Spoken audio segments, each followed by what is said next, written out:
Minhas amigas e meus amigos, aqui é o deputado Luiz Paulo. Esse é o nosso podcast RJ em Debate. Temos um encontro marcado toda semana para conversarmos sobre os principais pontos que importam ao nosso estado do Rio de Janeiro ao longo de uma semana. O objetivo do nosso podcast RJ em Debate é levar ao cidadão a possibilidade de ouvir de forma sintética e analítica as convergências ou divergências sobre os principais temas que estão sendo discutidos pela sociedade e que perpassam os trabalhos legislativos. Na última semana, em 19 de janeiro de 2021, ainda que tardiamente, foi iniciado o programa de vacinação contra a Covid-19 no Brasil. Enfim, poderíamos vislumbrar no horizonte a esperança de dias melhores para a população e a economia, em função de uma possível e paulatina volta à normalidade. Entretanto, o ambiente é de total incerteza, com a pandemia crescendo fortemente em seu caminho destrutivo de contaminações e mortes.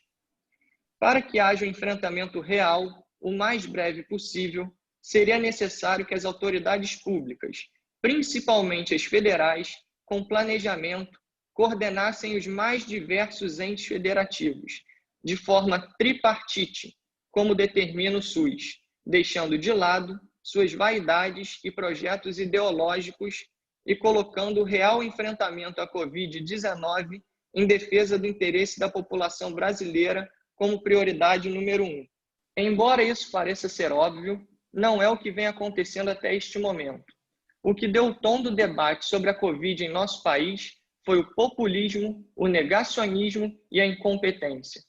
No programa de hoje, o deputado Luiz Paulo falará sobre o histórico de eficiência do Brasil em campanhas de vacinação, da importância das mesmas na erradicação de doenças, além de debater a demora para início da vacinação contra a Covid e projetar os possíveis cenários que teremos pela frente.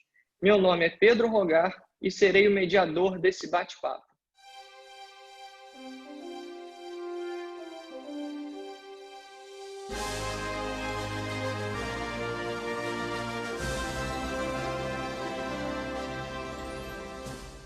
Bom dia, deputado Luiz Paulo, tudo bem?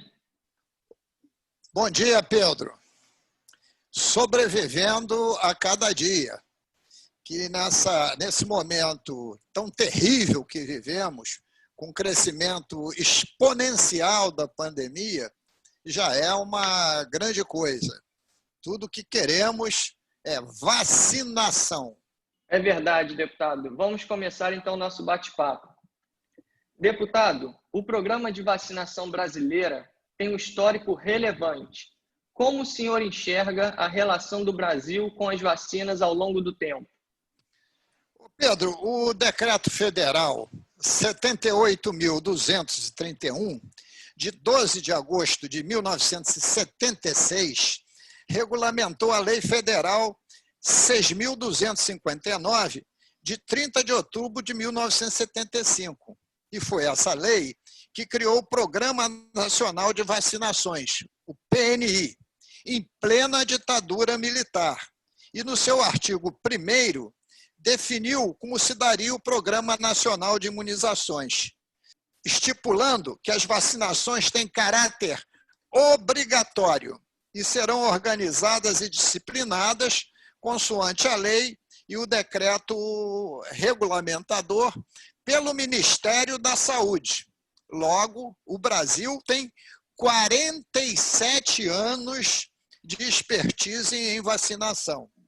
Com o advento do SUS, em 1988, houve a consolidação do Plano Nacional de Imunizações. E o SUS, função da sua capilaridade e de ser tripartite, isto é, participação da União, dos estados e dos municípios, ele tem uma visão coletiva dos sistemas de imunizações. As decisões são participativas e com forte descentralização. Verifica-se que a existência do PNI e do SUS é que permitiram a produção de vacinas e imunizações eficientes. Deputado, e quais os benefícios da vacinação já verificadas no Brasil e no mundo? Temos grande expertise em vacinações, visto que o Brasil já vacinou 10 milhões de crianças por dia contra a poliomielite. Contra o vírus H1N1, foram 80 milhões de doses em 3 meses, no ano de 1980. Em 2009, 40 milhões de adultos jovens se vacinaram contra a rubéola e a síndrome de rubéola congênita, segundo o cientista Carlos Gadelha, da Fiocruz. O Brasil tem todas as condições de fazer com brilhantismo a vacinação contra a Covid-19, até atingir um alto grau de cobertura, segundo o ex-ministro da Saúde, Temporão. Afinal, temos 2 centenários e competentes institutos, a Fiocruz e o Butantan, que são nossos grandes produtores e envasadores de vacinas. As recentes vacinações anuais contra o vírus da gripe e do sarampo complementam de forma clara tal possibilidade. Registre-se como marca mundial que as vacinas contra a difteria, sarampo, coqueluche, poliomielite, rotavírus, pneumonia, diarreia, rubéola, tétano evitaram 4 mortes por minuto no planeta. Volto a repetir, 4 mortes por minuto do planeta. O que significa de 2 a 3 milhões de vidas que foram salvas. E caso as vacinações sejam ampliadas, poder-se-ia poupar mais de 1,5 milhão por dia de vidas. A poliomielite chegou a matar 200 mil pessoas por dia. A varíola, erradicada em 1977, matou 300 milhões de pessoas. Todos os números citados derivam de estudos de 21 pesquisadores da Organização Mundial da Saúde e que foram divulgados pela BBC News Brasil. Em seu ponto de vista, deputado, por que devemos tomar a vacina contra a Covid-19? Qual a sua importância e como a vacina pode nos proteger? Porque temos urgência de atingir determinada cobertura vacinal, chamada de proteção de rebanho, e que, dependendo das combinações das vacinas, deverão atingir mais de 80% da população no prazo mais curto possível, inferior a 6 meses, para evitar a reinfecção e que a pandemia fique se retroalimentando. Entretanto, caso quem esteja vacinado contra o vírus Covid-19 seja contaminado, os sintomas serão leves e sem formas severas de doença, que levem à necessidade de internações. E pelo que o senhor vem acompanhando, a vacina é segura? Ela tem efeitos colaterais? A vacina é muito segura. Consoante os testes clínicos de fase 3, que comparam e acompanham aqueles que são vacinados com aqueles que receberam placebo, e também o volume de vacinas já aplicadas no mundo, que são acompanhadas, fica demonstrado claramente que o máximo que pode ocorrer com a vacina é um incômodo do braço, um inchaço ou outros sintomas leves, como em qualquer tipo de vacina. Deputado, uma dúvida que boa parte da população tem. Mesmo quem já teve Covid-19 deve se vacinar? Sim, a resposta da vacina é mais segura e duradoura do que a imunidade natural produzida pela contaminação. Aquilo que o laboratório mede chamado IgG, pois a vacina foi testada em busca da dose ideal associada ao tempo de reação do organismo. e a sua eficácia é comprovada. E a imunidade de quem teve Covid é um dado aleatório, pois depende da carga viral e da reação imunológica de cada um. Por que tem vacinas que temos que tomar 2 doses e outras não? A vacina, seja qual for o tipo, ela treina o organismo a reagir, produzindo anticorpos quando vier a receber a carga viral. Um pedaço do vírus é introduzido no organismo e ensina o organismo a reagir e a diminuir a intensidade da invasão. Função dos ensaios clínicos, verifica-se que com uma dose, alguns tipos de vacina atingem a proteção máxima. A única vacina que está em fase 3 de estudos no Brasil, de dose única, é a vacina da Janssen, pertencente ao laboratório Johnson & Johnson. Existem outras vacinas que necessitam de uma segunda dose de reforço ao treinamento do organismo, para aumentar a sua capacidade imunizante. É os casos das vacinas Sinovac, Coronavac, Butantan e da AstraZeneca, Oxford, Fiocruz. Deputado Luiz Paulo, e como o senhor enxerga a politização do debate sobre a vacinação? Essa politização nos atrasou? E como combater as fake news?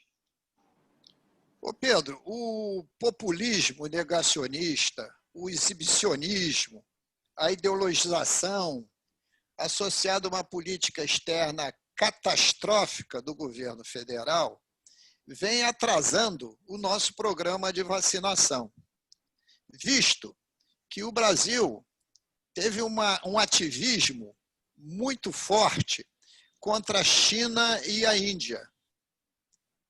Tanto é que o ministro das Relações Exteriores, Ernesto Araújo, já vem sendo chamado pela mídia como ministro dos conflitos exteriores, porque ele ajudou a acirrar as contradições contra a China, de que nós dependemos fortemente, tanto o Butantan quanto a Fiocruz, dos insumos básicos, isto é, da importação dos princípios ativos imunizantes, né?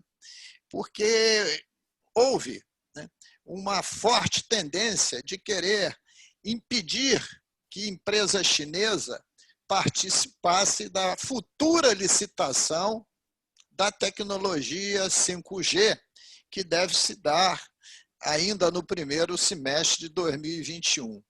E contra a Índia, foi ainda muito grave, porque a Índia, no âmbito do BRICS, o que é o BRICS? É uma organização que junta o Brasil, a Rússia, a Índia, a China e a África do Sul.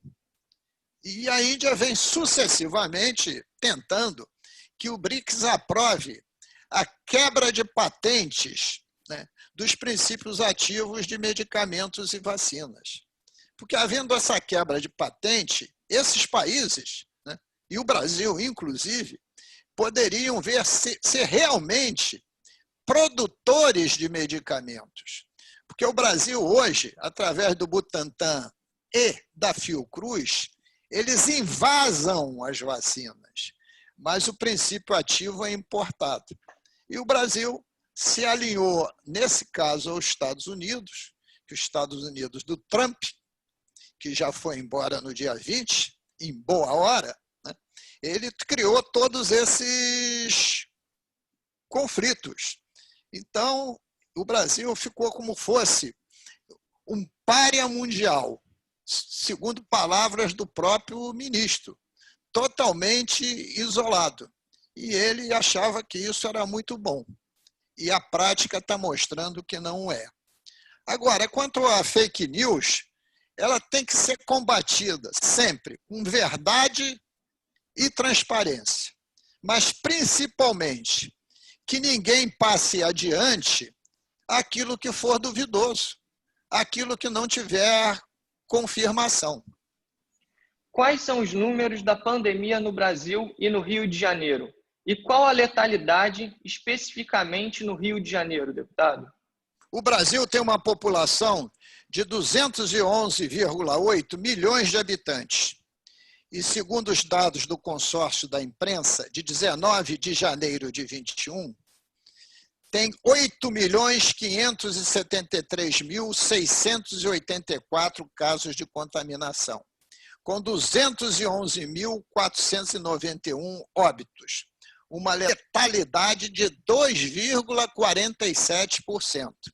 São Paulo, que tem a maior população entre os estados brasileiros, de 46,3 milhões de pessoas, 22% da população do país, teve 1.644.225 casos de contaminação, com 50.318 óbitos, ou seja, uma letalidade de 3,06%. E o Rio de Janeiro, que é a terceira maior população do Brasil, com uma população de 17,4 milhões de habitantes, 8,2% da população brasileira, teve 486.806 casos de contaminação e 28.028 óbitos, ou seja, uma letalidade de 5,76%, a maior do Brasil, o dobro da taxa de letalidade do nosso país e muito superior à taxa de letalidade da maior unidade federativa em população, que é São Paulo. E tudo devido à incompetência e à corrupção. Estamos vivendo uma catástrofe humanitária. E quais os cenários que o senhor projeta a partir desse início da vacinação no Rio e no Brasil? Ô Pedro, não houve planejamento vacinal, nem tampouco uma política externa que propiciasse a compra dos insumos básicos, isto é, dos princípios farmacêuticos ativos imunizantes e de vacinas. Fomos abandonados ao acaso e agora a população está pagando o preço de tanta negação da nossa triste realidade.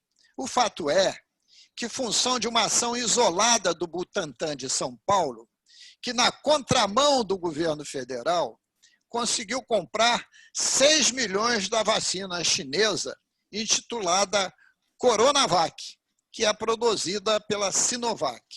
O governo federal conseguiu, de forma bastante anárquica, distribuir as vacinas aos estados brasileiros, cabendo ao estado do Rio de Janeiro 487.520 vacinas para ser aplicadas em 2 doses, ou seja, poderá haver a cobertura de 1,4% da população fluminense, sendo que 231 mil vacinas vieram para o Rio de Janeiro, divididas em 110 mil vacinas para a primeira dose e 121 mil vacinas para a segunda dose, ou seja, uma cobertura de 1,7% da população carioca.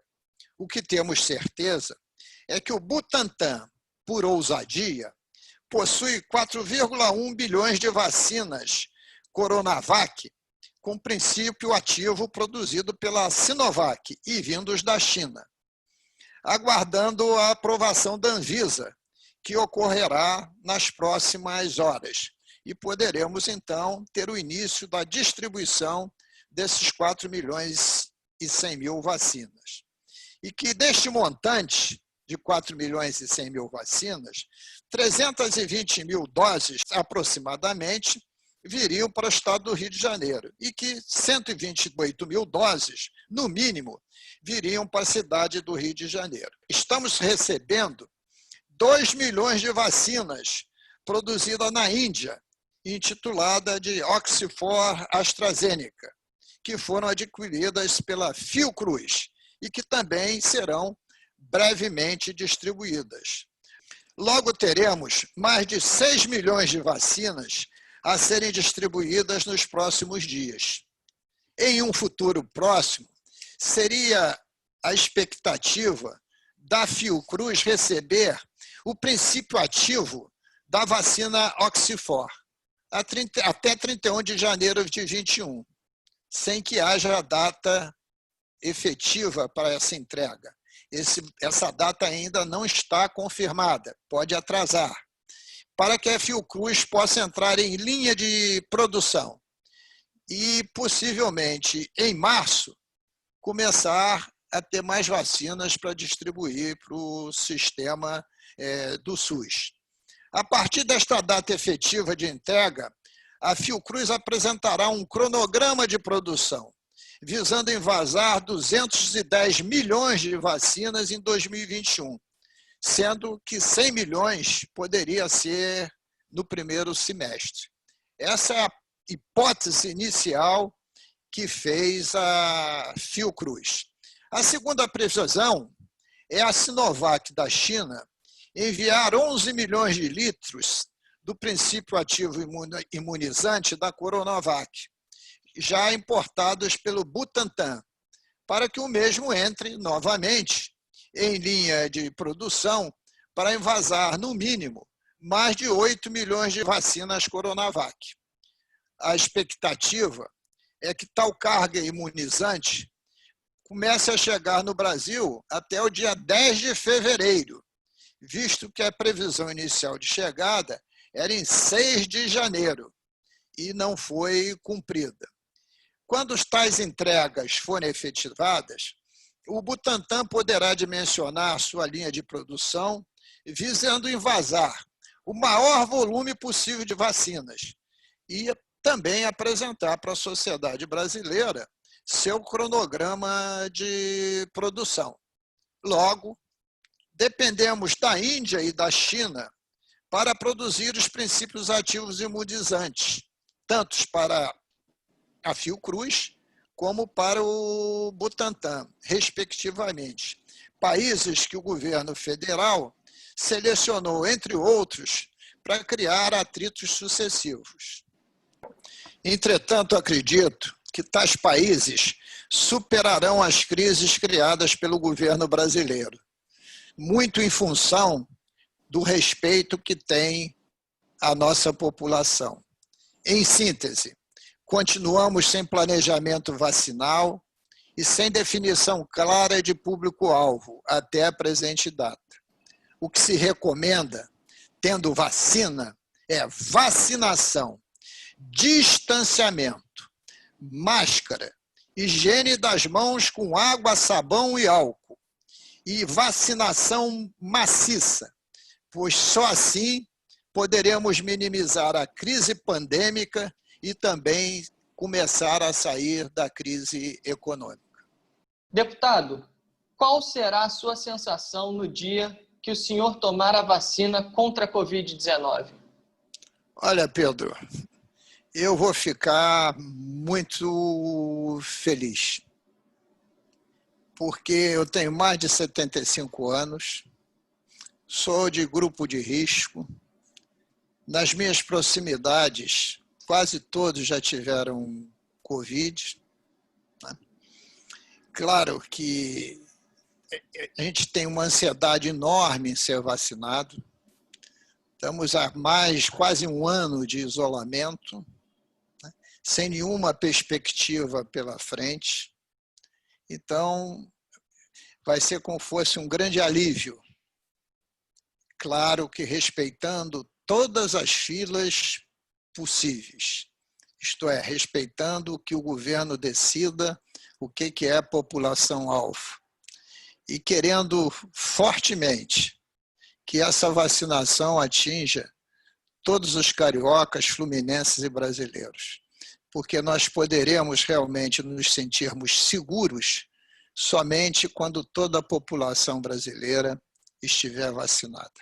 Este episódio foi gravado no dia 22 de janeiro de 2021.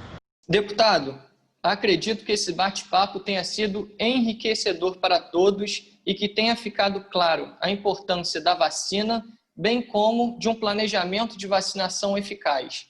Vamos acompanhar toda essa questão. E, antes de encerrar, vamos ao nosso quadro Bola Dentro e Bola Fora.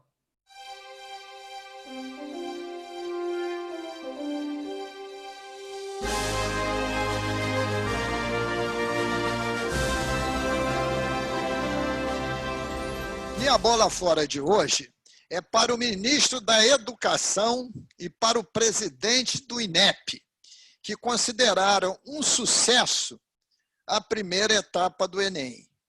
Em mais de uma década, este foi o Enem que registrou o maior número de abstenção, 51,5%. Mais da metade dos alunos inscritos no Enem não compareceram, além da suspensão do Enem em 4 estados. 4 estados não tivemos o Enem. E muitos alunos não puderam fazer a prova por falta de logística em alguns lugares. E aí eu pergunto, ministro, isto é sucesso? Claro que não. Foi um imenso insucesso. E ainda temos o risco de alunos terem sido contaminados por estarem fazendo provas em alguns ambientes fechados e mal ventilados. A minha bola dentro de hoje é para uma série que eu vi, de 5 capítulos, introduzida recentemente, que se chama Lupin, que versa sobre uma série de livros do escritor Maurice Leblanc, que escreveu o famoso Ladrão de Casaca. E nesta série, muito bem engedrada, o ator Omar Sy se destaca com muita relevância. Tem um papel muito positivo. Então, gostei muito dessa série intitulada Lupin, e é a minha bola dentro.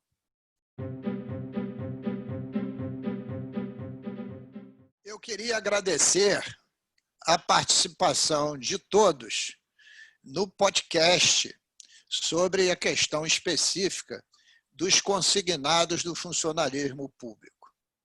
E queria também aqui comentar algumas perguntas e assertivas que foram feitas em relação ao podcast. A Patrícia Farias afirmou que conta com o nosso empenho em relação à questão do consignados. Patrícia, pode ter certeza que nós vamos continuar em cima do governo para que essa questão seja resolvida. O Anderson Coutinho pergunta por que até hoje o Ministério Público não enquadrou o governo porque não liberou o consignado. Eu acho até, o Anderson Coutinho, que essa é uma questão até mais de direito do consumidor, do direito do funcionalismo público, e acho que eu vou suscitar a Defensoria Pública sobre essa questão. Me parece também um bom caminho. Agradeço a tua sugestão, Anderson. O Wilson Kleber Correia vem aqui dizer que está comigo nessa luta, acompanhando o nosso mandato. Muito obrigado, Wilton. A Laudiceia Carneiro diz que o funcionalismo público não tem nenhuma correção salarial há 7 anos e nem empréstimo consignado se consegue. E aí pergunta, como viver com dignidade? E acho que a Laudiceia Carneiro tem toda a razão. Na medida que muitas famílias perderam seus empregos, aquelas que têm funcionário público passa a ser o funcionário arrimo daquela família. E o empréstimo consignado é fundamental para que as contas fechem. A Inês dos Santos vem no mesmo sentido, que nós precisamos, e eu concordo, de um governo justo e limpo, e não permitir o empréstimo do consignado do funcionarismo público. O governo está fazendo uma imensa injustiça, injustiça pela qual nós vamos continuar a lutar. E o Romilson Nascimento afirma que acompanha a minha luta pelos consignados, né, e que apoia integralmente e gostaria até que muitos outros parlamentares também se engajassem nessa luta. Vamos continuar nesse caminho. E quanto mais gente ajudar o Romilson Nascimento, melhor. Agradeço a participação, as sugestões e os comentários de todas e todos. Chegamos ao final dessa edição do nosso podcast RJ em Debate. Você que gostou deste episódio pode mandar suas perguntas e observações para o e-mail rjemdebate@luispaulo.com.br ou entrar em contato conosco pelas nossas redes sociais. Na próxima semana, leremos aqui alguns dos comentários recebidos. Um abraço e até o bate-papo da próxima semana.